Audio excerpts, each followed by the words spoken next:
Constitutional status இது கொடுக்க வேண்டும் என எங்களுடைய நீண்ட நாள் கோரிக்கை. அது எங்கள் என்று சொன்னால் இந்தியாவில் உள்ள அனைத்து ஓபிசி மக்களுடைய கோரிக்கை. அதை பிரதமர் மோடி அவர்கள் நிறைவேற்றியிருக்கின்றார்கள். இது காங்கிரஸ் ஆட்சி நேரத்தில் நான் அன்று அமைச்சராக இருந்த நேரத்தில் கூட இதை அன்றைய பிரதமர் மன்மோகன் சிங் அவர்களிடம் பலமுறை வலியுறுத்தியும் அதை செயல்படுத்தவில்லை. ஆனால் மோடி அவர்கள் இதை செய்திருக்கின்றார்கள். அடுத்தது மோடி அவர்கள் ரோஹிணி கமிஷன் ரோஹிணி ஆணையத்தை நிறுவி அதில் ஓபிசிக்குள்ள எந்தெந்த சமுதாயம் அதில் அத்தனை இடங்களை தட்டி செல்கிறார்கள், யாருக்கு கிடைக்கவில்லை என்று இதில் ஒரு ஆய்வு நடத்தி இதை அறிக்கை வெளியே வந்திருக்கிறது. இப்பொழுது மக்கள் தொகை கணக்கெடுப்பின் பொழுது ஜாதிவாரி கணக்கெடுப்பு நடத்துவோம் என்று அறிவித்திருக்கின்றார்கள். ஆனால் இப்பொழுது காங்கிரஸ் கட்சி அதற்கு சொந்தம் கொண்டாடுவது அல்லது திமுக அதற்கு சொந்தம் கொண்டாடுவதெல்லாம் இதெல்லாம் இது ஏற்றுக்கொள்ள முடியாது. இதெல்லாம் அதாவது சுதந்திர இந்தியாவில் முதலாக ஒரு அரசு நாங்கள் ஜாதிவாரி கணக்கெடுப்பு நடத்துவோம் என்று அறிவித்தது இப்பொழுது மோடி அவர்கள் அரசு தான். இவ்வளவு காலமாக காங்கிரஸ் நீங்க ஆட்சி பண்ணீங்களே இந்தியாவை, ஏன் அறிவிக்கல இவ்வளவு காலமா? இப்போ சமீபத்தில் ராகுல் காந்தி இதை அறிவிக்கணும் செய்யணும் சொல்லிட்டு இருக்கிறது அது வேறு. இவ்வளவு காலமா உங்களிடம் ஆட்சி அதிகாரம் இருந்தது. நான் அப்பொழுது அமைச்சராக இருந்த நேரத்தில் அப்போ இருக்கின்ற உள்துறை அமைச்சர் சிவராஜ் பாட்டீல் அவரிடம் சென்று எப்படியாவது வலியுறுத்தி 140 நாடாளுமன்ற உறுப்பினர்களை கையெழுத்து போட்டு மக்கள் தொகை கணக்கெடுப்பில் ஜாதிவாரி கணக்கெடுப்பு நடத்துங்கள் என்று பலமுறை கேட்டு வலியுறுத்தி எவ்வளோ அழுத்தம் கொடுத்தோம். அதன் பிறகு அதை ஏற்றுக்கொண்டு கடைசியாக அது சோசியல் அண்ட் எக்கனாமிக் சர்வேன்னு மாத்திட்டாங்க. ஜாதிவாரி கணக்கெடுப்பு நடத்துவது ஹோம் மினிஸ்ட்ரி நடத்தணும். ஆனா அப்போ காங்கிரஸ் கவர்மெண்ட் என்ன பண்ணாங்க, சோசியல் வெல்ஃபேர் மினிஸ்ட்ரிக்கு இந்த வேலையை கொடுத்துட்டாங்க.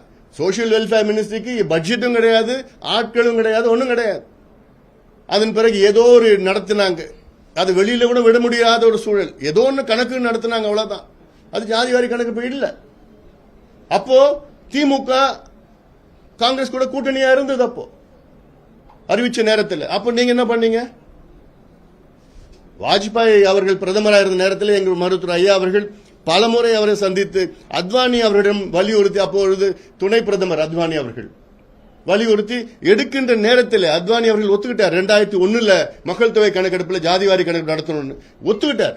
ஒத்துக்கிட்ட நேரத்தில் பார்த்தா குஜராத் பூகம்பம் வந்துடுச்சு. பூகம்பம் வந்த உடனே அப்புறம் அப்படியே அது விட்டு போயிடுச்சு. ஒவ்வொரு காலகட்டத்திலையும் நாங்கள் வலியுறுத்திட்டு வரோம். மத்தியில் பலமுறை வலியுறுத்தி, நான் நாடாளுமன்றத்தில் பலமுறை நான் பேசியிருக்கிறேன். சமீபத்தில் 2 மாதத்துக்கு முன்பு கூட நான் நாடாளுமன்றத்தில் தெளிவா நான் பேசியிருக்கிறேன். வெள்ளக்காரன் எடுத்தது 1931 எடுத்த அந்த டேட்டா வச்சுக்கிட்டு தான், தரவுகள் வச்சுக்கிட்டு தான் இன்னைக்கு நம்ம கொடுத்துட்டு வரோம். நமக்கு இப்பொழுது மாடர்ன் நவீன தரவுகள் வேண்டும் என்று நாடாளுமன்றத்தில் பேசி உடனடியாக மத்திய அரசு ஜாதிவாரி கணக்கெடுப்பு நடத்தணும் அப்படின்னு சொல்லியிருக்கிறேன். இது ஒரு பக்கம்.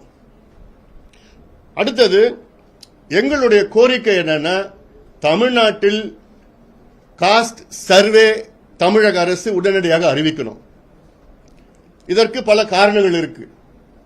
இப்ப நேற்று முதலமைச்சர் ஒரு ட்வீட் போட்டிருக்கார், இது எங்க கோரிக்கையை மத்திய அரசு நிறைவேற்றி இருக்கிறது, இது எங்களுக்கு தான் வெற்றி. என்ன வெற்றி இதுங்க? யாருக்கு வெற்றி இது? உங்களுக்கும் சமூக நீதிக்கு என்ன சம்பந்தம் இருக்கு? ஜாதிவாரி கணக்கெடுப்பு நடத்துவது சர்வே நாங்க கேட்கிறோம். சென்சஸ் எடுப்பது மத்திய அரசு நடத்தணும். மக்கள் புரிஞ்சுக்கணும், சென்சஸுக்கும் சர்வேக்கும் என்னென்ன வித்தியாசங்கள் இருக்கிறது. ஏன்னா நேற்று சில தொலைக்காட்சியில பார்த்தேன், அவங்களுக்கு என்னன்னு தெரியாமலே உளறிட்டு இருக்கிறாங்க. ஆளுங்கட்சி சார்ந்தவர்கள் என்னன்னு கூட தெரியல, ரியாலிட்டி தான் தெரியல. சென்சஸ் என்பது மத்திய அரசு தான் எடுக்கணும். மக்கள் தொகை கணக்கெடுப்பு மத்திய அரசு தான் எடுக்கணும் சென்சஸ்.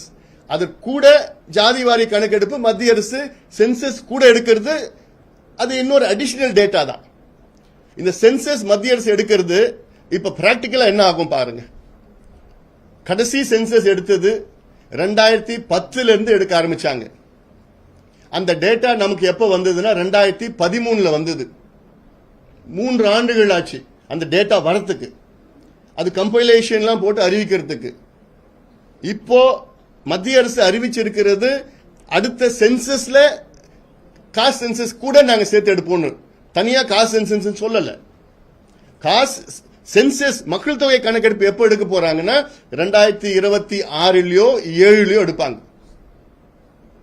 அதை எடுத்துட்டு அடுத்த 3 ஆண்டுகள் அல்லது 4 ஆண்டுகள், இது நான் சொல்றது சென்சஸ் டேட்டா மட்டும். இப்ப நீங்க அதுல ஜாதிவாரி சேர்த்து டேட்டா சேர்த்தீங்கன்னா அது இன்னும் ஒரு 4-5 ஆண்டுகள் ஆகும் முதல்ல நமக்கு டேட்டா வரத்துக்கு. ஏன்னா இது 145 கோடி மக்கள் சார்ந்த ஒரு விஷயம். இது எவ்வளோ எடுக்கணும்னா அது கம்பைல் பண்ணி அது திருப்பி ஸ்டேட் கவர்மெண்ட் கிட்டயும் கம்பைல் பண்ணி கம்பேர் பண்ணி எதெல்லாம் வரத்துக்கு 5 ஆண்டுகள் 6 ஆண்டுகள் ஆகும். இது பிராக்டிக்கல். இடையில நாங்க ஏன் தமிழக அரசை சர்வே எடுக்கணும்னு நாங்க சொல்றோம்னா பல காரணங்கள் இருக்கு.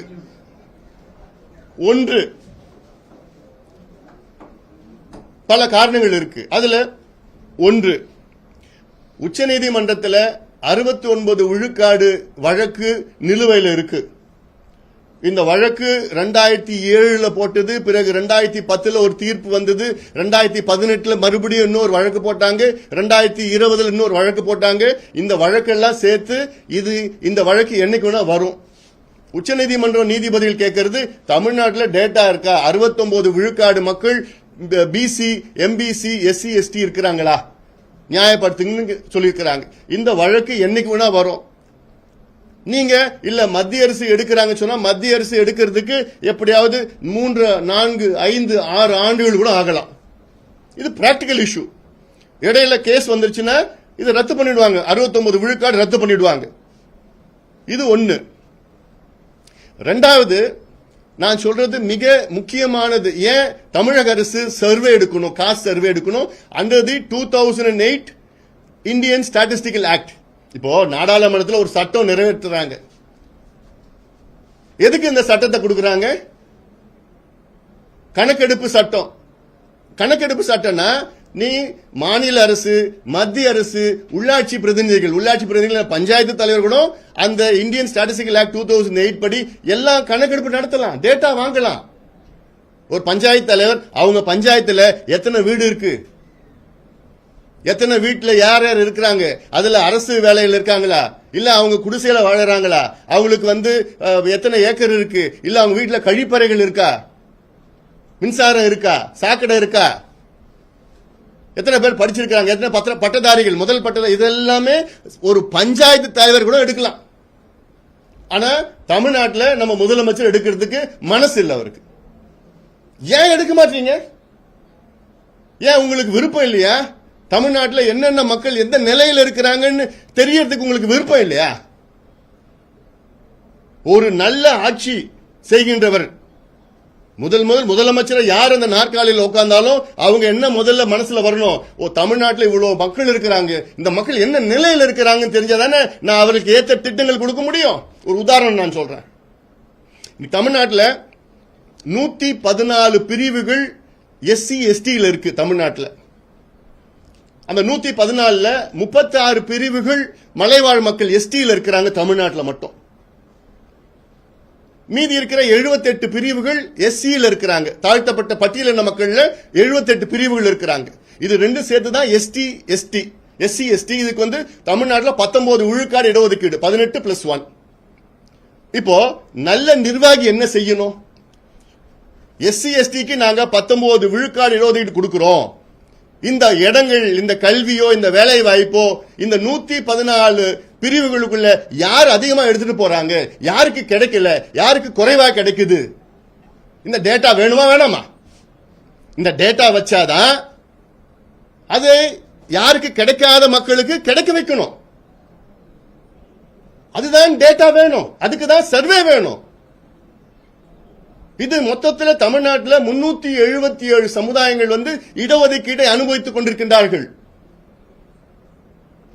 69 விழுக்காடு இடஒதுக்கீட்டை 377 சமுதாயங்கள் அனுபவித்துக் கொண்டிருக்கின்றார்கள். அந்த 377 சமுதாயங்களுக்காக கூட இதுல எந்தெந்த சமுதாயம் எல்லா இடத்தையும் தட்டிட்டு போறாங்க, யாருக்கு கிடைக்கல. இப்ப மலைக்குறவர்கள் இருக்கிறாங்க, அவங்க எவ்வளவு பேர் இருக்கிறாங்க யாருக்காவது தெரியுமா? என்ன நிலையில இருக்கிறாங்க தெரியுமா? அதுல யாராவது படிச்சிருக்கிறாங்கன்னு தெரியுமா? அப்ப இந்த டேட்டா எல்லாம் வந்து முதலமைச்சருக்கு தெரியறதுக்கு அவசியம் இல்லையா? விருப்பம் இல்லையா? அதனாலதான் சொல்றாங்க சர்வே எடுங்க. சர்வே எடுத்து எஸ்சி எஸ்டில நீங்க இன்னும் கொஞ்சம் உள்ஒதுக்கீடு கொடுங்க. கிடைக்காதவங்களுக்கு நீங்க இப்ப அருந்ததியருக்கு 3 விழுக்காடு கொடுக்கறீங்க. அருந்ததியர் ஒரு பிரிவு, தனி பிரிவு. ஆதி திராவிடர்கள் ஒரு பிரிவு, தேவேந்திர குல வேளாளர் ஒரு பிரிவு, 3 பெரிய பிரிவுகள். ஆனா அவங்களுக்குள்ள இருக்கிற பிரிவுகள் எவ்வளவு இருக்கு? 78 பிரிவுகள் இருக்கு. அவங்களுக்குள்ள 78 பிரிவுகள் யார் யாரு கிடைக்கல, இடம் கிடைக்கல, படிப்பு கிடைக்கல, வேலை கிடைக்கல, ரொம்ப மோசமா இருக்காங்கன்னு அது தெரிஞ்சுக்கிறதுக்கு சர்வே வேணும். 20% எம்பிசி வச்சிருக்கீங்க, அதுல 115 சமுதாயம் இருக்கு. இந்த 115 சமுதாயம் என்ன நிலையில இருக்கிறாங்கன்னு தெரிஞ்சுக்கணும்.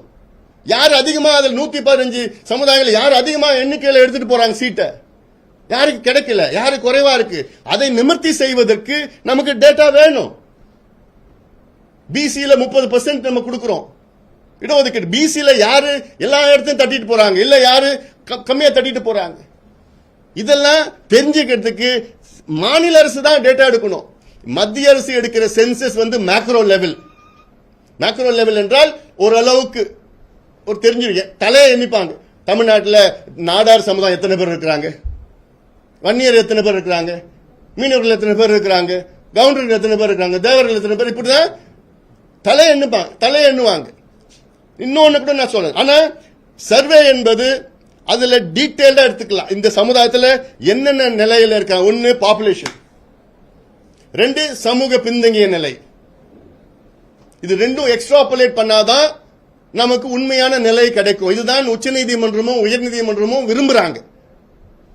சும்மா மக்கள் தொகை இவ்வளவு இருக்கிறாங்க, இவ்வளவு வந்து இடஒதுக்கீடு கொடுக்கணும் அப்படின்னு கோர்ட்ல நீதிமன்றத்தில் ஏத்துக்கிறதுக்கு இல்ல. அவங்க என்ன கேட்கிறாங்க, சமூக பின்தங்கிய நிலை எப்படி இருக்கு, மக்கள் தொகை எப்படி, ரெண்டுமே சேர்ந்து நியாயப்படுத்துங்க, ஜஸ்டிஃபை பண்ணுங்க. ஏன் இவங்களுக்கு இவ்வளவு கொடுக்கணும், ஏன் இவங்களுக்கு இவ்வளவு கொடுக்க தேவையில்லை.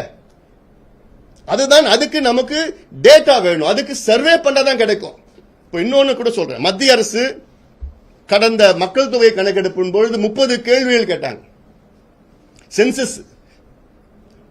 அந்த 30 கேள்விகள்ல 15 இல்ல, நான் கடந்தது இல்லை, இப்போ இந்த 30 கேள்விகள் தான் கேட்பாங்க. அந்த 30 கேள்விகள்ல கிட்டத்தட்ட 20 கேள்விகள் வந்து எந்த வீடு, எப்படி நம்பர், எத்தனை பேரு, அதெல்லாம் வந்து சென்சஸ் டேட்டா.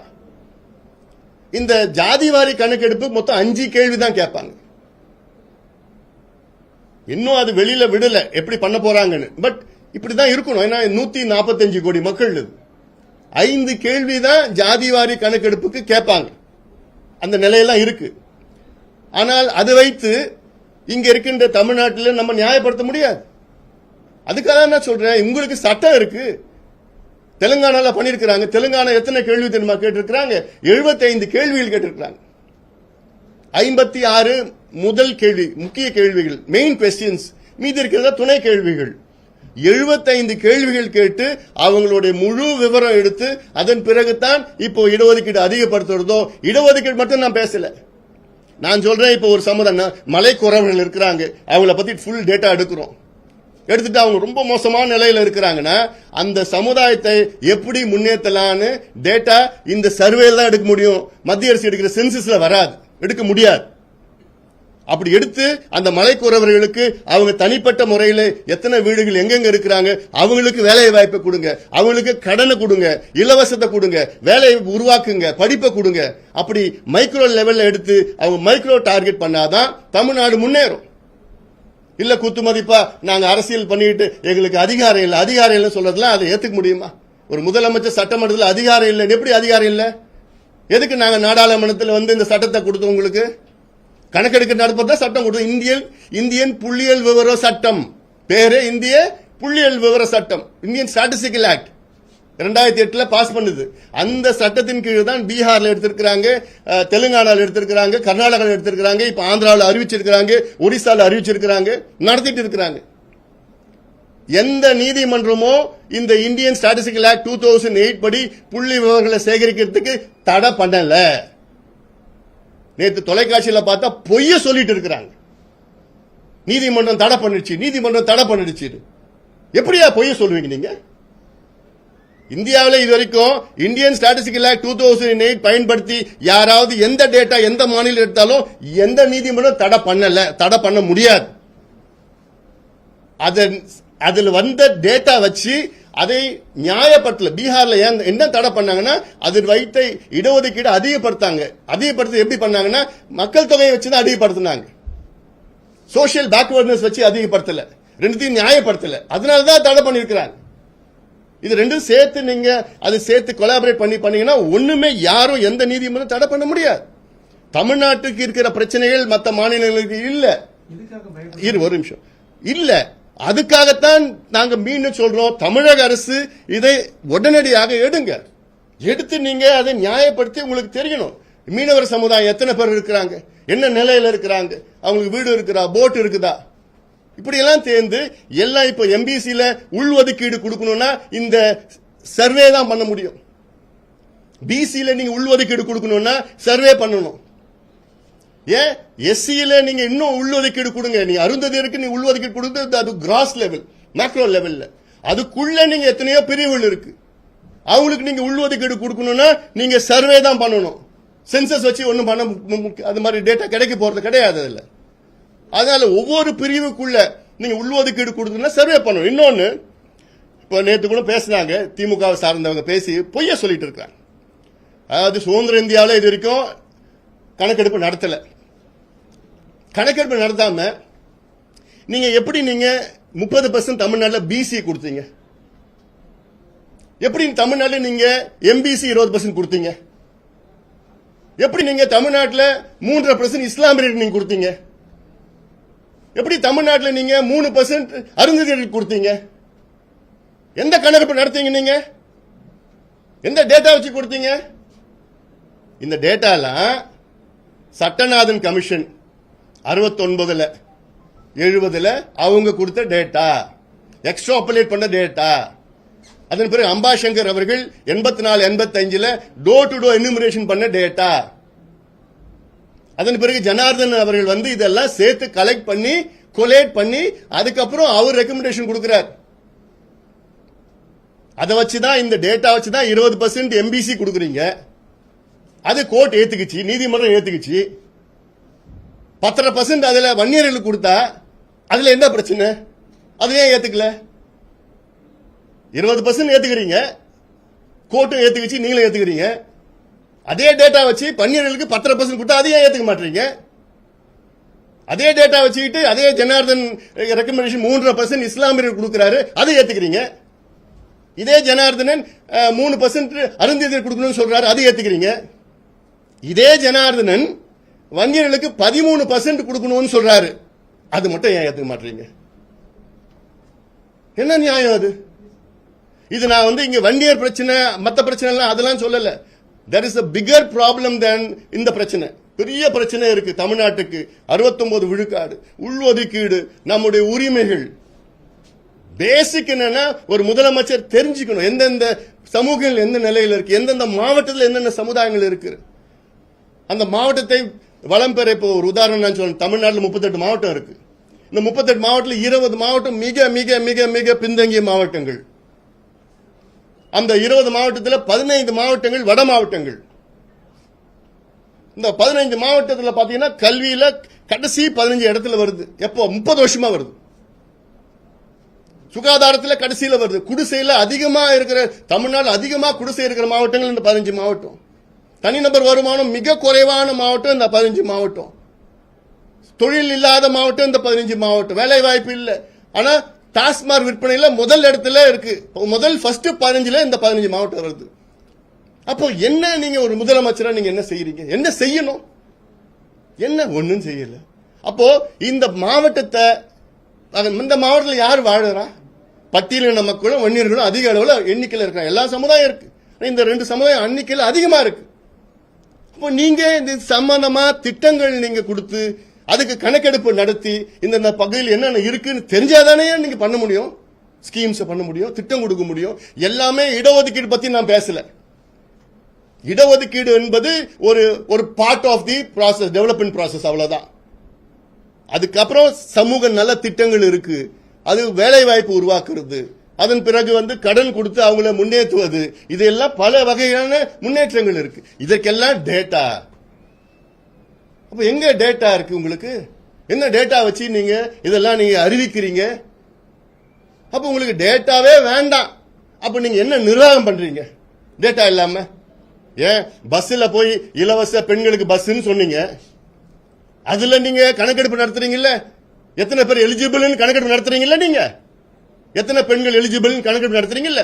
இல்ல நீங்க 1000 ரூபாய் கொடுக்குறீங்களே, அதுக்கு நீங்க டேட்டா சேகரிச்சுட்டு எத்தனை பெண்களுக்கு 1000 ரூபாய் கொடு, நல்ல திட்டங்கள் கொடுக்க, உதவித்தொகை கொடுக்கறதுக்கு எலிஜிபிள் அது பண்றீங்கல்ல? ஏன் எத்தனை தெருநாய்க்கள் ஓடிட்டு இருக்கு தமிழ்நாட்டில் ஓடி இருக்கு டேட்டா வச்சிருக்கீங்கல்ல? எத்தனை மாடு ரோட்ல மேய்ஞ்சிட்டு இருக்கு டேட்டா வச்சிருக்கீங்கல்ல? அதுக்கு ஏற்ப நீங்க நடவடிக்கை எடுக்கிறீங்கல்ல? அப்போ நீங்க மக்கள் தொகையில மக்கள் சபையில சமுதாயங்கள் எத்தனை சமுதாயங்கள் என்ன நிலையில் இருக்குன்னு தெரிஞ்சுக்கிறது கூட உங்களுக்கு மனசு இல்ல. அதிகாரம் இருக்கு, சட்டம் இருக்குது, ஆள் இருக்கு, நிதி இருக்குது, அதிகாரிகள் இருக்கிறாங்க, மற்ற மாநிலங்களை எடுத்துட்டாங்க, எல்லாம் பண்ணிட்டாங்க. ஆனா கேட்டா எங்களுக்கு மத்திய அரசு தான் பண்ணணும். இப்ப மத்திய அரசு அறிவிச்சிட்டோன்னே அது நாங்க சொல்லிதான் இவங்க அறிவிச்சோம். என்ன இதெல்லாம்? அதனால இது முதலமைச்சர் அவர்களுக்கு என்னுடைய அன்பான வேண்டுகோள். மத்திய அரசு அறிவிச்சிருக்கிறாங்க, இது கொஞ்சம் காலம் ஆகும், நாங்களும் வலியுறுத்துவோம். வலியுறுத்து இல்லாம இருக்க போறதில்ல, சீக்கிரம் எடுங்கன்னு சொல்ல போறோம். ஆனா இது தனியா காஸ்ட் வைஸ் சென்சஸ் எல்லாம் இல்ல, இது மக்கள் தொகை சென்சஸ் எப்ப எடுக்கிறாங்களோ அப்பதான் இது சேர்த்து எடுப்பாங்க. சென்சஸ் எப்ப எடுப்பாங்கன்னு இன்னும் அறிவிக்கல. அதனால அதுக்குள்ள ஒரு தலைமுறை போயிடும். அப்போ ஒரு தலைமுறை உங்களால வீணாகணுமா? அதுக்காகத்தான் நான் சொல்றேன், பீகார்ல எடுத்தது, தெலுங்கானால எடுத்தது, ஆந்திராவில், கர்நாடகா, ஒரிசால எடுக்கிறதெல்லாம் அது நீங்க எடுங்க. உங்க கூட்டணி கட்சி தானே எடுத்திருக்கிறாங்க, உங்க கூட்டணி தானே தெலுங்கானாலையும் கர்நாடகாவிலையும் இருக்கிறாங்க. அவங்க எடுத்து முடிச்சிட்டாங்கல்ல, ஏன் உங்களால எடுக்க முடியல? அதனால முதலமைச்சர் அவர்கள் இன்னும் எங்க கோரிக்கை நிச்சயமா தமிழக அரசு எடுங்க. நீங்க சமூக நீதின்னு பேசுறீங்கல்ல, உண்மையிலே உங்களுக்கு சமூக நீதி மீது அக்கறை இருந்தால் தமிழ்நாட்டில் பட்டியலின மக்கள் உள்ளிட்ட எல்லா சமுதாயங்களும் என்ன நிலையில் இருக்கிறார்கள், அவர்களுக்கு என்ன தேவைகள் என்பது இந்தியன் ஸ்டாட்டிஸ்டிக்கல் ஆக்ட் 2008 படி சர்வே எடுத்து அதற்கேற்ப நலத்திட்டங்களோ இடஒதுக்கீடுகளோ வேற என்னென்ன வழிகளோ அவர்களை முன்னேற்றதற்கு அத்துணை நடவடிக்கைகளும் முதலமைச்சர் எடுக்கணும்னு நாங்க கேட்டுக்கிறோம். சொல்லாமா?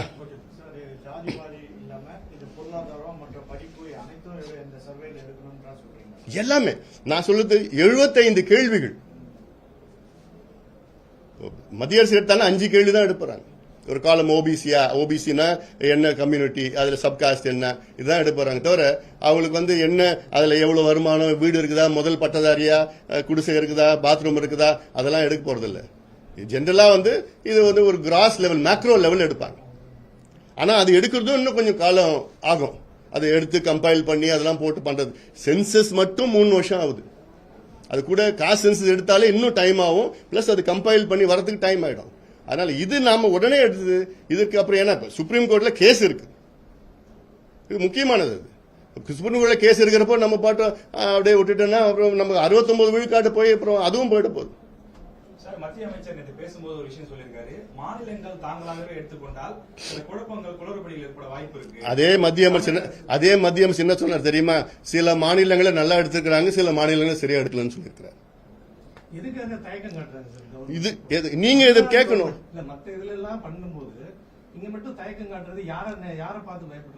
சரியில்லை, இது இந்த கேள்வி நீங்க முதலமைச்சரை கேட்கணும். அதிகாரம் இல்லை என்று சட்டமன்றத்தில் பேசியிருக்கிறார். இது ரொம்ப தவறானது.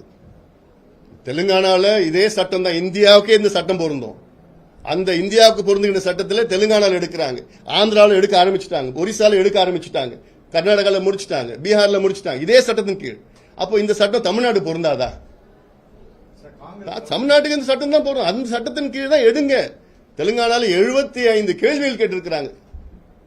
அப்போ டீடைல் தான் எடுக்கிறது அது. ஏன்னா நீங்க இவ்வளவு நாளுக்கு அப்புறம் எடுக்கிறீங்க, 1931 அப்புறம் இப்ப எடுக்கிறீங்க.